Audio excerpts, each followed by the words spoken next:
രാം നാരായൺ രാം. മെഡിറ്റേഷനെ കുറിച്ച് ആളുകൾ വളരെ സംസാരിക്കുന്നു, പക്ഷേ മെഡിറ്റേഷൻ എങ്ങനെ ചെയ്യണം എന്നത് അവർക്ക് ശരിയായി മനസ്സിലാവുന്നില്ലെന്ന് ഞങ്ങൾ കണ്ടു. മനുഷ്യൻ തൻ്റെ ജീവിതത്തിൽ പല തെറ്റുകളും ചെയ്യുന്നു, പക്ഷേ അവൻ എവിടെയാണ് തെറ്റുന്നത് എന്ന് തന്നെ അറിയുന്നില്ല. മനുഷ്യൻ തൻ്റെ ജീവിതത്തിൽ ഒരു ലക്ഷ്യം നിശ്ചയിക്കണം, അതിലൂടെ മാത്രമേ അവൻ മുന്നോട്ട് പോവാൻ കഴിയൂ. ഓരോ മനുഷ്യനും ഈ ഭൂമിയിൽ ജനിക്കുന്നത് ധർമ്മവുമായി കൂടിയാണ്. എന്നാൽ അതിനുശേഷം തന്നെ അവൻ ആ ധർമ്മത്തിനു പിറകെ ഓടുകയാണ്. ഈ ഭൂമിയിലെ എല്ലാ വസ്തുക്കളും എല്ലാവരും പങ്കുവെക്കാനുള്ളവായവയാണ്.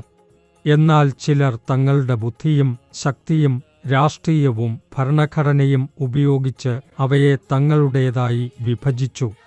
ഇതാണ് ഏറ്റവും വലിയ പ്രശ്നം. ബംഗ്ലാദേശ് ഒരു ചെറുദേശമാണ്, പക്ഷേ അവിടുത്തെ ആളുകൾ അഴിമതിക്കെതിരെ വലിയ ശബ്ദം ഉയർത്തി.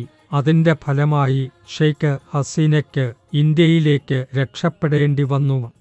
ഒരു ദിവസം ബംഗ്ലാദേശ്, ഭൂട്ടാൻ, നേപ്പാൾ, പാകിസ്ഥാൻ, അഫ്ഗാനിസ്ഥാൻ എന്നിവയെല്ലാം ഒന്നായി ഐക്യമാകും. നിങ്ങൾ നോക്കൂ, ഭൂമിയിൽ എത്രയോ യുദ്ധങ്ങൾ നടക്കുന്നു. അറബ് രാജ്യങ്ങളിൽ, റഷ്യയിൽ, ഇസ്രായേലിൽ എല്ലായിടത്തും യുദ്ധമാണ്. എന്നാൽ ആകാശത്ത് അനവധി നക്ഷത്രങ്ങൾ ഉണ്ടെങ്കിലും അവയ്ക്ക് തമ്മിലൊരു പോരാട്ടമില്ല. അവ എല്ലാവരും ഒന്നായി സഹവസിക്കുന്നു. മനുഷ്യൻ പോലും ആകാശത്താണ് ജീവിക്കുന്നത്. സൂര്യനിൽ നിന്നാണ് ഭൂമി രൂപം കൊണ്ടത്. സൂര്യനിൽ നിന്നാണ് മനുഷ്യൻ വന്നത്. ഭൂമിയുടെ വളർച്ചയും സൂര്യനാൽ തന്നെ സാധ്യമായി. സൂര്യൻ തന്നെ നമ്മുടെ ആദിമാതാപിതാക്കളാണ്. എല്ലാവരുടെയും പിതാവാണ് ആകാശം. അതിൻ്റെ യഥാർത്ഥ നാമമാണ് രാം നാരായൺ രാം.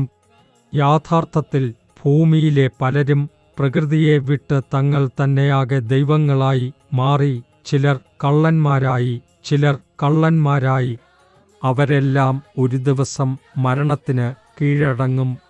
ഇപ്പോൾ ഭൂമിയിൽ നടക്കുന്നതെല്ലാം എല്ലാവരെയും ഒരുമിപ്പിക്കാൻ വേണ്ടി തന്നെയാണ്.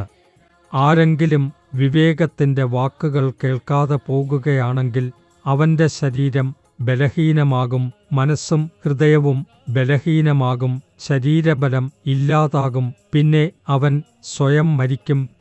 ഭൂമിയിൽ കള്ളന്മാർക്കും ജയിൽ ഉണ്ട്.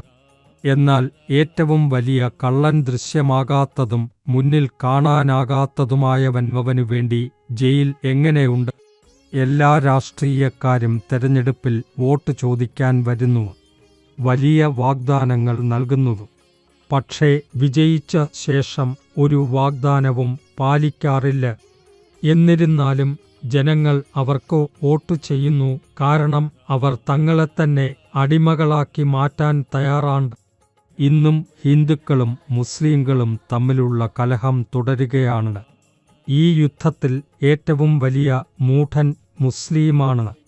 കാരണം അവർ തന്നിൽ തന്നെ ഷിയാസുന്നി ഭിന്നതകൾക്ക് വേണ്ടി പോരാടുന്നു.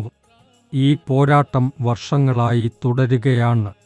ഖുറാൻ, ഗീത, മഹാഭാരതം എന്നിവയെക്കുറിച്ച് ആളുകൾ അത്ര ആവേശത്തോടെ സംസാരിക്കുന്നു. എന്നാൽ പ്രകൃതിയെക്കുറിച്ച് ആ ആവേശം എവിടെയാണ്? മനുഷ്യൻ പ്രകൃതിയെ ബഹുമാനിക്കുന്നില്ല. ഒരിക്കൽ പ്രകൃതി തന്നെ തൻ്റെ വില ആളുകൾക്ക് തിരിച്ചറിയിച്ചാൽ ആ ദിവസം അവർക്ക് ഞെട്ടിപ്പോകേണ്ടി വരും. ഒരു ആത്മീയ ഗുരുവിന് പ്രകൃതിയെ ശരിയായി മനസ്സിലാക്കാൻ കഴിയും, കാരണം ജനങ്ങൾ അവരുടെ വാക്കുകൾ ശ്രദ്ധിച്ചു കേൾക്കുന്നു. മരങ്ങളും ചെടികളും പോലും ജീവിച്ചിരിക്കുന്നു. അവർക്കും മനസ്സുണ്ട്, അവർക്കും വിശപ്പുണ്ടാകുന്നു. അവ ഒരു സ്ഥാനത്ത് നിശബ്ദമായി നിലകൊള്ളുന്നു. അവ മിതമായ വിശ്വാസത്തോടെ മനുഷ്യരെ സേവിക്കുന്നു. എന്നാൽ മനുഷ്യൻ അവയെ മനസ്സിലാക്കുന്നില്ല. മനുഷ്യൻ്റെ ശരീരം ഭൂമിയുടെ ഭാഗമാണ്. ആളുകൾ ധ്യാനം ചെയ്യണം. ധ്യാനത്തിലൂടെ മനസ്സ് ശാന്തമാകും, വിവേകം വളരും, അതിനൊപ്പം ഒരാൾക്ക് ശ്രേയസ്സും ലഭിക്കും. നിങ്ങൾ എപ്പോഴും രാം നാരായൺ രാം എന്ന ജപം ചെയ്യേണ്ടതാണ്.